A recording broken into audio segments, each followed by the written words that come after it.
2,490 commutations in one day. How many of those done by Autopen? It is Will Cain Country, streaming live at foxnews.com. Fox News YouTube, Fox News Facebook, terrestrial radio, Apple, Spotify. On demand or live, we're here for you 5 days a week here at Will Cain Country. The Daily Signal's national correspondent, Tony Kinnett, is also here for us today. And we're glad to have him on the show. What's up, Tony? Oh, just living the Hoosier dream up here. How's Texas? It's rainy still. It's been the rainiest July that I can remember. We've obviously well discussed the tragedy and the reasons and the negative effects of that. One thing I'll tell you is, man, it's usually dry and hot. Now it's humid and hot and wet. It's amazing. Everything's green. Let's put it that way. Everything's green and every lake is full of water here in Texas. Hey, Tony, I wanted to get to this today with you. There's two really stories dominating the news. The first, the New York Times is reporting that Joe Biden used the Autopen for his pardon of Dr. Anthony Fauci, and he may have not been the one to give the final sign-off on this. I want to read this from the New York Times to you, Tony. This is sort of a TikTok. I want to be clear. I read from the New York Times. At the January 19th meeting, which took place in the Yellow Oval Room at the White House, Mr. Biden kept his aides until nearly 10 p.m. to talk through decisions, according to people familiar with the matter. The emails show an aide to Mr. Siskel sent a draft summary to Mr. Biden's decisions at that meeting to Jeff Zients at 10:03 p.m. The assistant forwarded to a guy named Mr. Reed and Zients, asking for their approval. Then sent the final version, copying many participants and aides at 10:28. 3 minutes later, Zients hit reply all and wrote, "I approve the use of the Autopen for the execution of all the following pardons." It sure seems to, now maybe that Biden said it in the meeting earlier, whatever, who knows. Zients gave final sign-off on the pardon of Dr. Anthony Fauci using Autopen. Now, I got to ask you, Will, I remember casting a vote in the last couple of elections. I never remember checking a box that said Zients. So I know he's not constitutionally the president of the United States. He doesn't have the authority to grant any kind of pardons or decision. Again, I know you've also cast a lot of votes in the past. You remember voting for a Zients as president of the United States? I don't remember him on the ticket. No, and I got to say, at least you read the legible part of that New York Times article. My producer and I were going through it before this, and Joe Biden's interview is so incoherent because they ask him about this. Credit to the New York Times, the one piece of credit we'll give them. They ask specifically about this, and Biden went on some long, meandering track that he was known for throughout his entire presidency. This is not a binding signature. There is nothing about this that is a binding pardon. And despite the last-minute attempts to try to really get in there and save these individuals likely in these various probably criminal actions, depending on the investigation and how that goes, I just don't think that it ended up being as neatly tied up as perhaps they would have preferred it, no matter how many late-night meetings with aides they scurried through at the last second. Yeah, and the reason that it matters is, right, it brings up the validity of the pardon of Dr. Anthony Fauci. To your point on the stuff that Biden said, here's a quote. "I made every single one of those, and including the categories when we set this up to begin with. And so, but I understand why Trump would think that, because obviously I guess he doesn't focus much. Anyway, so yes, I made every decision." Dr. Anthony Fauci, it's been discussed, Tony, could be guilty of perjury. He could be guilty of standing in front of Congress and giving false testimony, among other things, by the way. But every time you bring this discussion up, there's a discussion of, but he got a pardon, so there's no accountability. But there's a Supreme Court potential decision on whether or not he did get a pardon. Was this an appropriate use of the Autopen? Is this a valid pardon? There's also a question before the Supreme Court as to whether the president can issue like general blanket sweep pardons for crimes that may have been committed but not prosecuted or indicted yet.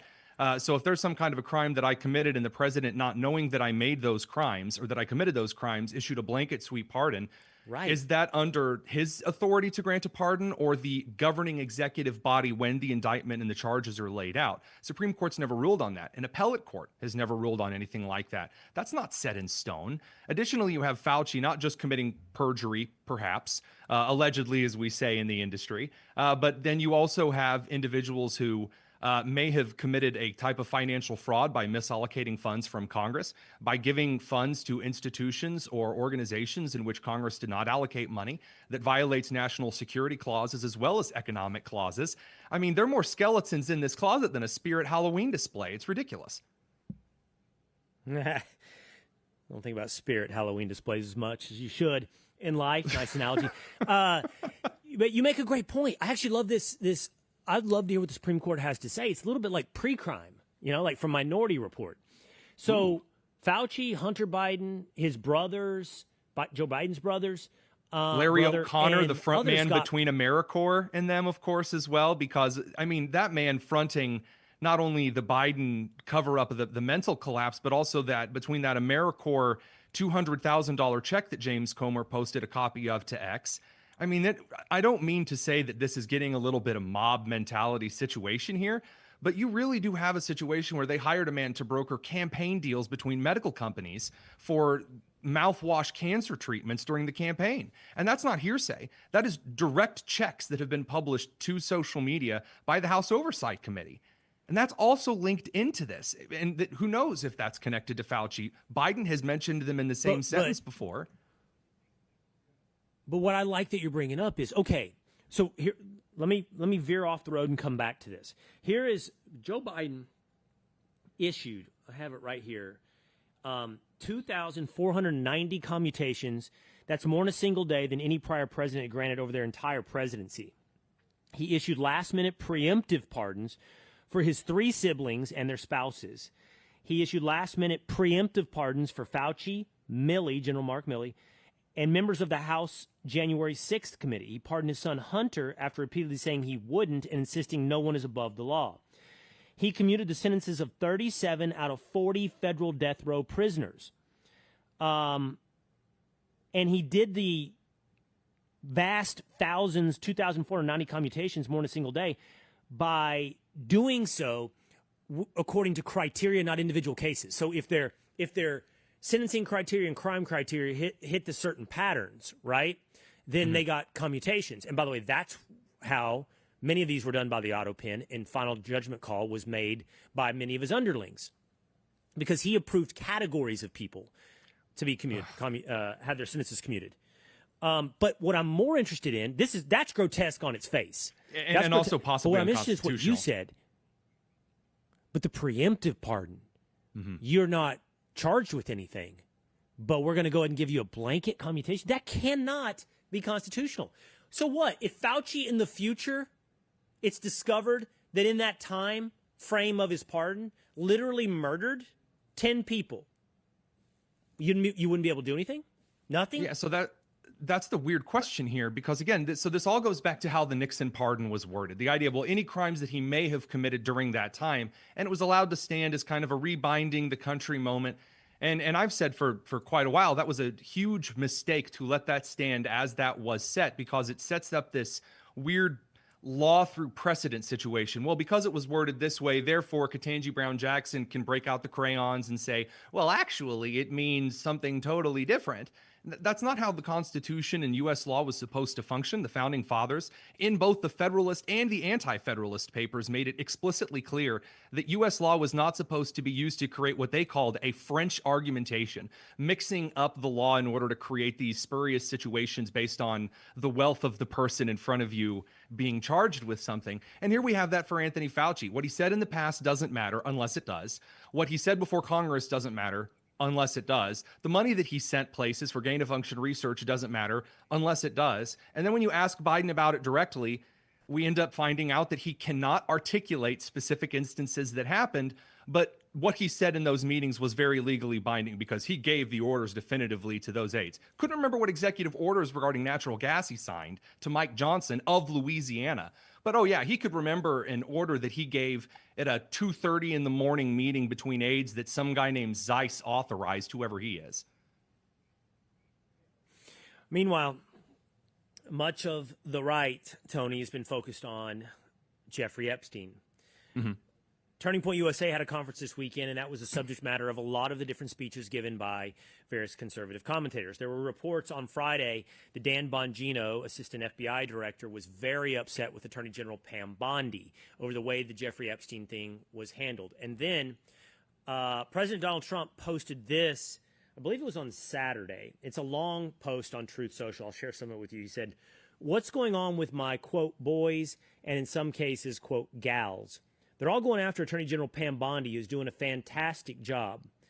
We're on one team, MAGA, and I don't like what's happening. We have a perfect administration, the talk of the world, and, quote, selfish people are trying to hurt it all over a guy who never dies, Jeffrey Epstein. For years, it's Epstein over and over again. Why are we giving publicity to files written by Obama, crooked Hillary, Comey, Brennan, and the losers and the criminals of the Biden administration who conned the world with the Russia hoax, the 51 intelligence agents, the laptop from hell, and more. They created the Epstein files just like they created the fake Hillary Clinton Christopher Steele dossier they used on me. And now my so-called, quote, friends are playing right into their hands."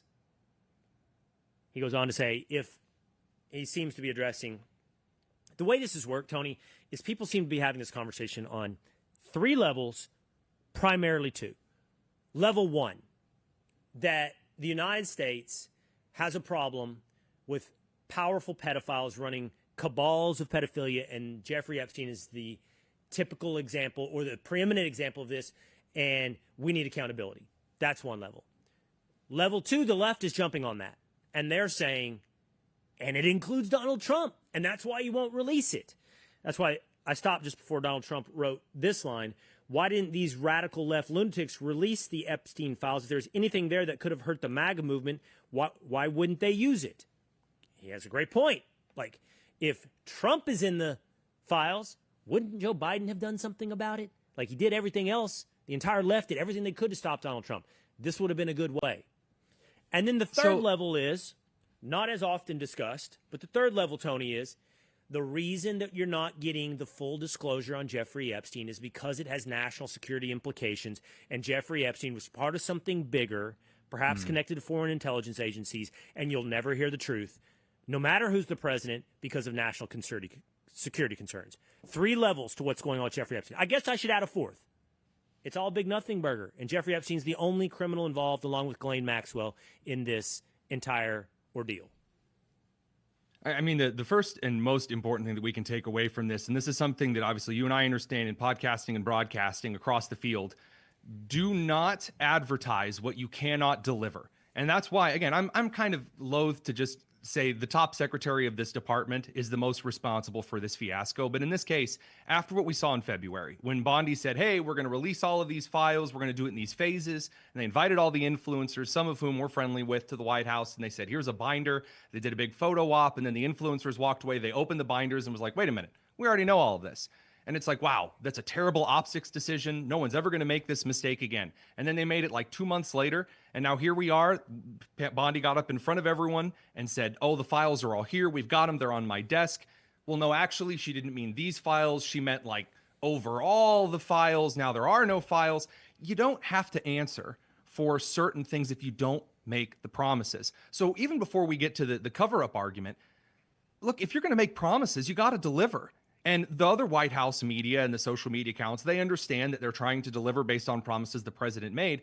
But if you promise everyone you've got the goods and you appoint people to the administration whom that is like part of their entire focus, and then you don't come up with the goods, yeah, Americans are going to go, where are the goods? You've been promising me the goods. Entire American corporate society has been built on promising the moon and then delivering a crappy gas station for the last 3 or 4 decades. And so I understand the president's frustration here, but I mean, come on. I mean, it's a classic American rug pull, and Americans have a right to be upset about it. I totally agree with you about how the way this was how this has unfolded.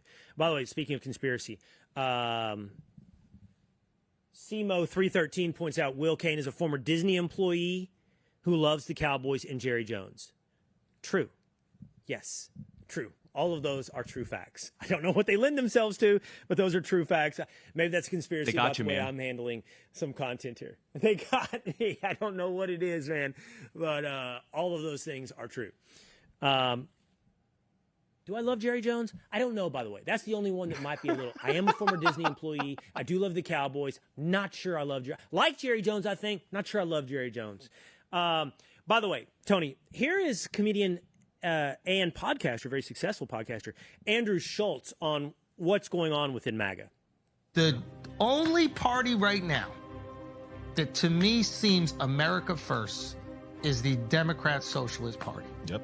Bernie is America first. Mamdani and all his ideas that he will not be able to execute, and I frankly think many of them are not good ideas, but he is no doubt New York first. The policies seem to want to help people here. That's what I care about. If MAGA wants to take this America First thing back, they got to start looking out for America. And it doesn't seem like they're doing. Lying to Americans is not America First. I don't know. Real quick, Tony, while I have you here. Two-a-days, if you can bring yourself in, is the lying about Epstein, is that what he's referencing? Yes, about he's referencing what you guys were talking about exactly. Okay. Kind of setting it up like there is something and then not delivering. Okay. Well, first of all, there's a lot of ways, Tony, I want to talk about what I just heard from Andrew Schultz. So first, I think there is very fair criticism, as you point out, about the way this has been handled with Jeffrey Epstein. Two, I think that the administration of Donald Trump has done a remarkable job of living up to the promises of America First. From immigration policy to tariff policy to economic policy to foreign affairs, it has literally been the fulfillment. And even the Iranian bombing, if that's something they're pointing to, it's not America First. I think what's happened, three, is that populism, and I like populism, seems to now define America First. And Mamdani is anything but America First. But he may be populist, right? He's a socialist populist. Right. He's not American populist. Like, he's wide open to anti-Western civilization, wide open to illegal immigration, wide open to all these other things that maybe play in New York in terms of populism, but certainly isn't in America First. So it makes me wonder, what does Andrew Schultz really want if in any way, and I like Andrew a lot, if in any way you can look at Mamdani and say he's serving New Yorkers first, America First?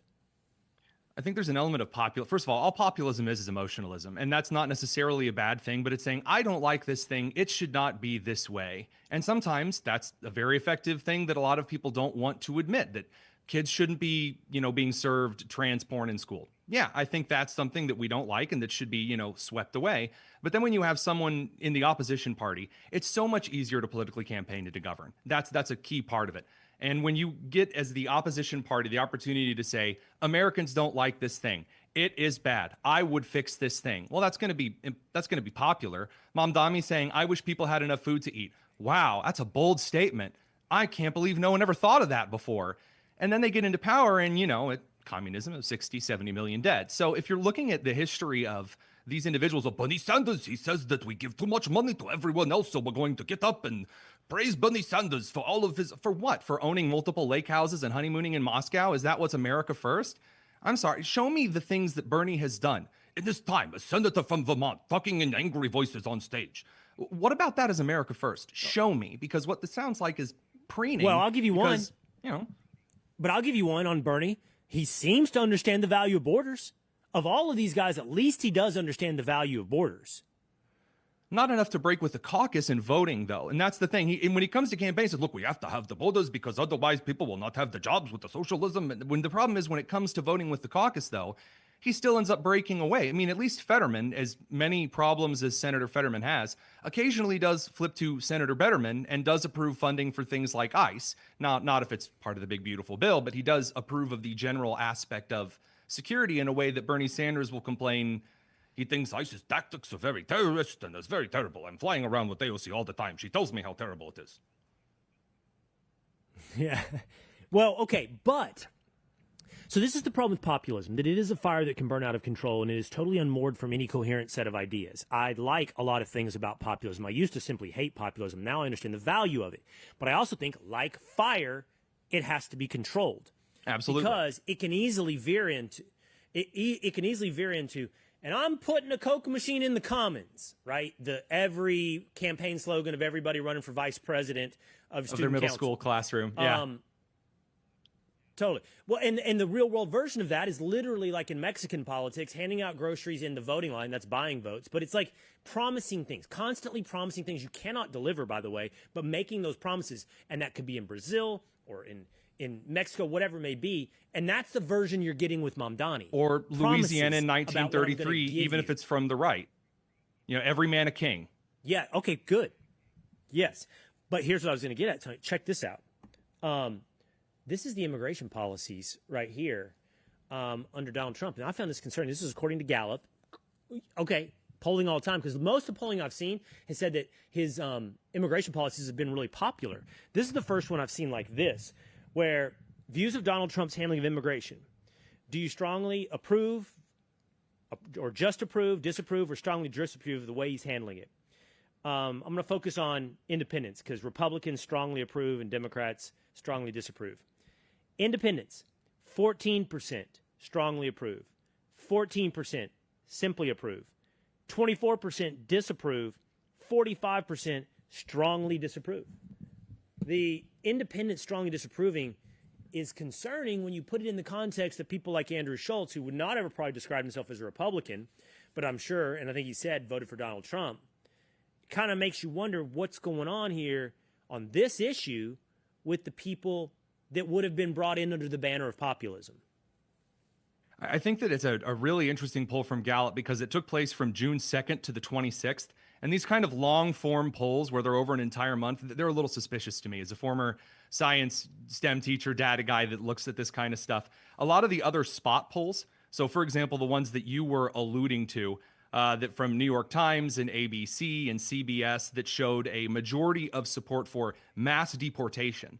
It doesn't kind of coincide with what appears to be this data campaign suggesting they're dropping by, as the one Democrat House member said, a Latino at the Home Depot, suggesting they're just running and picking up average people all the time. No, it turns out that arresting pedophiles and arresting domestic abusers is popular in American culture. That's why I think spot polls usually show a higher approval, but I need to see how many independents as opposed to Republicans and Democrats they showed, and Gallup is really loath to share that stuff. Like if you ask a Gallup pollster that, you're blocked instantly. Right. And by the way, back to that, the general spot polls you're talking about, it's not just deport pedophiles. I mean, mass deportations implies Is the deport centrist illegal position. immigrants, period. Yeah. Right. All right, the Daily Signals, Tony Kinnett. Check him out, the Daily Signal. We always appreciate having him both on both shows, and appreciate you today being on Will Cain Country. Thanks, Tony. Thanks, Will. Take care.